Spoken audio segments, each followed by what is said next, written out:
რას დავბედით, იმაზე რაც ვაკეთებ და იმაზე მოკლედ დროში.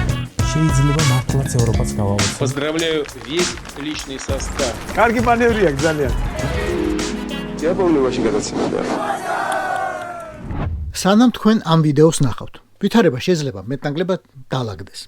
ცოტა მეტი გაირკვეს, მაგრამ პრობლემამ თავი ერთხელ იჩინა და ეს უნდა ითქვას. მოდი ვისაუბროთ უკრაინაზე და გვახსოვდეს საქართველო. თქვენთან არის ვაშა გადაცემა. თენგის გოგოტიშვილთან ერთად.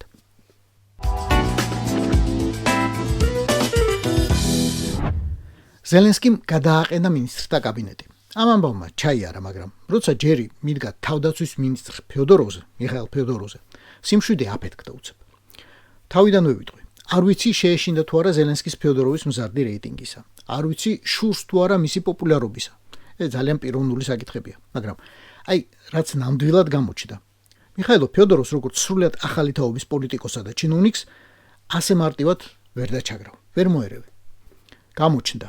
თავად ზელენსკიმ აღიარა, რომ არსებობდა კონფლიქტი მინისტრსა და სამხედრო ძალების მთავარსარდალს შორის. სირსკი საბჭოთა განათლება აქვს და ამას არ მალავს. ამიტომ ვიღაცები ამბობენ, ეგო, მაინც ძველი ყაიდის კაციაო, თუმცა ეფექტური. ფიოდოროვი კი მართლა მომავლის ადამიანია. მისი დანერგილია მთელი ციფრული სიგიჟეები, რითაც უკრაინამ დიდი ხანია გაგვასწრო. ყველა საბუთი გაქვს ტელეფონში, ყველა მოწმობა, ყველა დიპლომი, ყველა ნებართვა, მოკვდა ქრთამი, გადასახადი, ნოტარიუსი, რიგები უკრაინაში. ცალკე სახსენებელია ომის გაციფრულება. აი ამ ხელა არმიაში ერთიანი ტენდერების გამოცხადების ნაცვლად ახლა სამხედრო ნაწილების მეთაურებს შეუძლიათ უბრალოდ აირჩიონ ყველაფერი ელექტრონული კატალოგიდან, ელექტრონული მაღაზიიდან. მტრის ყოველი განადგურებული ტექნიკასა და ერთეულისთვის ყველა მათგანს ერიცხება რაღაც ქულები, რომელთა დახარჯვაც ასევე ელექტრონულ მაღაზიებს შეუძლია. ყველა ოპერაცია და სამიზნის განადგურება უნდა აღირიცხოს ფოტოთი ან ვიდეოთი. და უამრავი კიდევ სხვა რამ, რაც აქ უბრალოდ ვერ ჩამოვთვლი დროის არქონის გამო. ფიოდოროვის დიდი დამსახურებაა, მოკლედ, რომ უკრაინა რუს ტექნოლოგიურად ამარცხებს და მისი გათავისუფლება აჩენს ძალიან ლოგიკურ კითხვებს. მაგრამ ამაზე ახლა ყველა ლაპარაკობს და ჩემი აზრების დამატება არაფერში გჭირდებათ. სხვა რამ მინდა მეკითხრათ. მეომარ ქვეყანაში არსებობს ისეთი ძლიერი სამოქალაქო საზოგადოება, რომ ქუჩაში გამოვიდეს სხვადასხვა ქალაქებშიდან და მოითხოვოს ფიოდოროვის შენარჩუნება მინისტრად. ეს სპონტანური მიტინგები არც პარტიების ორგანიზებული, არც რაღაცა ჯგუფების, სამოქალაქო საზოგადოების თვითგამოხატვაა. ზუსტად ისაა, რითაც უკრაინაში ორმა მაიდანმა იმარჯვა. ზუსტად ისაა, რაც საქართველოში ხდება უკვე 600 დღეა, როდესაც ძალიან გაბრაზებული ადამიანები ქუჩაში გადიან და რაღაცას ითხოვენ ყოველგვარი ლიდერებისა და პარტიების გარეშე. ზუსტად ისაა, რაც რუსეთში არ ხდება და მგონი არც არასდროს მოხდება. და ზუსტად ისაა, რის გამოც მჯერა გამარჯვების. ჩვენი საერთო გამარჯვებისა.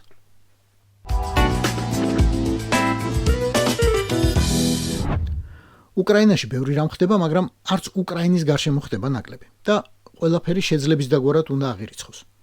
დანაკარგი გვაქვს. ბულგარეთი გავიდა მსურველთა კოალიციიდან. რაღაცა ქვეყნების ჯგუფიდან, ვინც ფაქტობრივად უკრაინის სამხედრო ლოგისტიკური მოკავშირეა. რუსები ნაყვარება მაგათ ახალ პრემიერს და ვიქტორ ორბანობას თამაშობს ახლა რაღაცას. მაგრამ ბულგარეთის სამრეწველო პოტენციალის ჩანაცვლება არ იქნება რთული. მაშინ როცა კოალიციაში პრაქტიკულად მთელი ევროპაა გაერთიანებული და არა მხოლოდ ევროპა. ახლა კი აი ამ ჯგუფის შიგნით ახალი კოალიცია შეიკრა, ანტიბალისტიკური. საფრანგეთი, გერმანია, იტალია, ნიდერლანდები, ესპანეთი, გაერთიანებული სამეფო, შვედეთი, ნორვეგია და დანია. ამათ უკვე იციან რა უნდა ქნან. უნდა დააფინანსოს და ხელი წაუკრან უკრაინულ სისტემას ფრეია, რომელიც რაკეტა FP7X-ის ბაზაზე შეიქმნა. ეს რაკეტა თავისი მახასიათებლებით წინა თაობის პეტრიოტთან არის ახლოს, რუსულ S-400-თან. თუმცა გაცილებით იაფია ვიდრე ამერიკული, როგორც ამბობენ. 7,5 მეტრია სიგრძით და 2 ტონამდე წონით. გარდა იმისა, რომ მთელი ეს ტექნოლოგიური ჩემპიონები, გერმანია, საფრანგეთი, ბრიტანეთები, ეს ყველანი აღიარებენ, რომ უკრაინა ყველა მათგანს ჩამოიტოვებს ამ საქმეში და უკვე ჩამოიტოვა ტექნოლოგიითა და გამოცდილებით და ამას უნდა დაეყრდნონ. კიდევ ერთი მაგარი საქმე მოხდა. პარიზში ლიდერებმა ერთად თქვეს, რომ ევროპას ბალისტიკური იარაღის საფრთხე იმუქრება და მისგან თავდაცვა მხოლოდ ერთად შეიძლება გქონდეთ. კიდევ რა მოხდა პარიზში? მაკრონმა განაცხადა, რომ უკრაინა 2028 წლიდან მიიღებს რაფალის სისტემის 16 თვითმფრინავს. წვრთნა უკვე მიდის და აი ელისეს მინდვრებზე რო გადაიფრინეს 14-ში, მეორე პილოტები იქ უკრაინები იყვნენ 2 თვითმფრინავში. უკრაინა მიიღებს ფრანგულ ლიცენზიებს ასტერის ანტისაჰაერო და ანტისარაკეტო სისტემების, ზეზუსტი მართვადი ავიაბომბებისა და შორი მანძილის ფრთოსანი რაკეტების, ეგრეთ წოდებული სკალპის საწარმოებლად. სკალპი მეორე სახელია Storm Shadows. შეიძლება უფრო გეცნობათ ასე.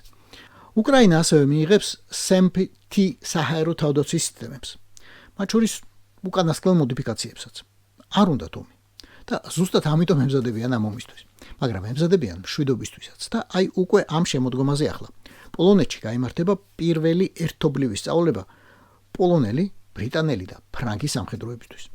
ეს იქნება მომავალი სამშვიდობო კონტინგენტის რაღაცა მონახაზი, ჩარჩო, რომელიც ზავის დადების შემთხვევაში ჩადგება უკრაინაში. თუ კი ზავი გვეღირსა. იქამდე რამდენიმე დღით ადრე და ჩვენც ვლაპარაკობდით ამაზე, ნატო სამიზე დადასტურდა უკრაინისთვის 70 მილიარდი დოლარის სამხედრო აღჭურვილობის შესყიდვის გეგმა. იქამდე უფრო ადრე ევროკავშირმა გამოაცხადა, რომ ამავე მიზნებისთვის გამოყოფს 90 მილიარდიან სესხს. ახლა ამ სესხებს, ანუ ფულის მიმცემებს დაემატა ბრიტანეთი. მაგარი საქმეა ყველასთვის, მათ შორის ბრიტანული იარაღის მწარმოებელი კომპანიებისთვის, რომელსაც ახლა გაეხსნათ გზა ამ კონტრაქტების მისაღებად. ევროკავშირის ფარგლებში. სესხის პირველი 6 მილიარდი ევრო უკვე გადაწყვეტილად დრონების წარმოებაში წავა. აი ეგაა კიევის ამ დღეში. მეც ახლა სულ 3 დღის ამბავი მოგიღებით ალბათ. რასაც კიევმა და მისმა მეგობრებმა მიაღწიეს უკრაინის დასახმარებლად. ოღონდ ამ ქვეყნის მამები, პარტია ძალძის ხალა, ამ პარტია ნეიტრალური საქართველო, რას ფიქრობენ ამდენ ახალ ამბავზე, მე ვერ გეტყვით. არსალიათ.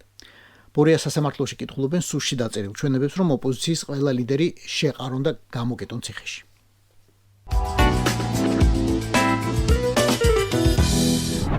მეომარმა უკრაინამ მთელს ევროპას გაასწრო სამხედრო მრეწველობითა და ცხადია ბრძოლის უნარიანობით. ჩვენ კი გაგვასწრო ევროკავშირის გზაზე. არა, გაგვასწრო, ალბათ არაა სწორი სიტყვა. უკრაინა ევროკავშირის გზაზე დადგა და საკმაოდ ჩქარა მიდის წინ. ჩვენ კი ამ გზაზე აღარ ვართ. გადაგვჩეხა ბორია რუსმა. ივნისში ევროკავშირმა უკრაინასა და მოლდოვას გაუხსნა გაწევრიანების მოლაპარაკება. გახსოვთ ალბათ. პროცესი, რომლის ლიდერიც ჩვენ უნდა ვყოფილიყავით. გავიდა ერთი თვე და მას უკვე 7 თავი გაუხსნეს. გასაწევრიანებლად აუცილებელი 33-დან. ეს 33 თავი დაყოფილია 6 თემატურ კლასტერად. პირველითაც ყველა იწყებს საფუძველთა საფუძველია: დემოკრატია, ადამიანის უფლებები, კანონის უზენაესობა, არჩევნები, ხელისუფლების ცვალებადობა და ასე შემდეგ. აი ამ კლასტერს როცა გიხსნიან, ნიშნავს რომ აღიარებენ რაღაცნაირად ჩვენს საწყის მიღწევებს ამ სფეროებში, მაგრამ ბევრი გაქვს კიდევ გასაკეთებელი. ამ სტადიაზე არიან ახლა უკრაინა და მოლდოვა. დემოკრატიულ ცვლილებებთან ერთად მათთვის უკვე ამოქმედდა ევროკავშირის ახლა საგარეო პოლიტიკასთან შესაბამისობის მრიცხველი. რომელი კანონები და პრაქტიკა უფრო ახლოსაა ბრიუსელისა და წევრი ქვეყნების პრაქტიკასთან მაგალითად. მაგალითად უერთდებიან თუ არა ანტირუსულ სანქციებს, ასრულებენ თუ არა სასანქციო რეჟიმს და სხვა და სხვა. არ მოგატყუებთ, რომ ეხლა არც თქვენ დაიჯერებთ, რომ ეს გზა იქნება უეკლო და მარტივი, ან ერთისთვის, ან მეორისთვის. ან საქართველოსთვის, როცა აი ამ რუსებს გლდანის ციხებში გამოუკეტავ და საქმეს მივხედავთ. 27 წევრი ქვეყნა შეუძლებელია რომ ყველა ერთი თვალით გიყურებდეს და გიფასებდეს ერთნაირად ყველაფერს. უკრაინის მეზობ სახელმწიფოებსაც რა თქმა უნდა ეშინიათ, რომ მისი სასოფლო-სამეურნეო პროდუქცია დიდ კონკურენციას გაუწევს. ამიტომ ამაზე მოლაპარაკებას ახლა გააჭიანურებენ. მაგრამ ეს მოლაპარაკების საკითხი ყველაფერი. ევროკავშირის ისტორიაში იყო და არის გაჭიანურებული პროცესები. ოღონდ არც ერთ ეკონომიკურ პრობლემას არასოდეს არ ქონია გადამწყვეტი სიტყვა. საბოლოოდ ყველაფერს და ყოველთვის აგვარებდნენ პოლიტიკოსები პოლიტიკური მიზანშეწონილობის მიხედვით. ევროკავშირი არ გაფართოებულა 2013 წლიდან, როდესაც ბოლოს ხორვატია მიიღო. პირიქით გაერთიანებულმა სამეფომ დატოვა 10 წლის წინ და ახლა 2 აგურს იტყავს ყველა გამოკითხვით ეს რა ჩავიდინეო. თუ თანხმდებით რომ ბრიტანელი პოლიტიკოსები, ანალიტიკოსები, ბიზნესმენები არ არიან უფრო შტერები ვიდრე ვინმე ზარქუან, მახაშვილი ან, რა ვიცი, ნანა კაკაბაძე. მაშინ იმაზეც უნდა შევთანხმდეთ, რომ უკანასკნელი 10 წლის გამოცდილების შემდეგ უკვე გამოხატული სურვილი და მოთხოვნა საუკეთესო დასტურია. თუ გინდა ევროპაში უნდა იყო. ეს იყო ვაშე გადაცემა. თენგიზ გოგოტიშვილის პოდკასტი. გვიყურეთ და გამოგვეხმაურეთ YouTube-ზე, Facebook-ზე, TikTok-სა და Instagram-ზე. რაც დავიდით, იმაზე მეც ვაკეთებ და იმაზე მოკლედ დროში. შეიძლება მართლაც ევროპას გავავოცოთ. Поздравляю весь личный состав. კარგი მანევრია ძალიან. Я помню ваши გადაცემა და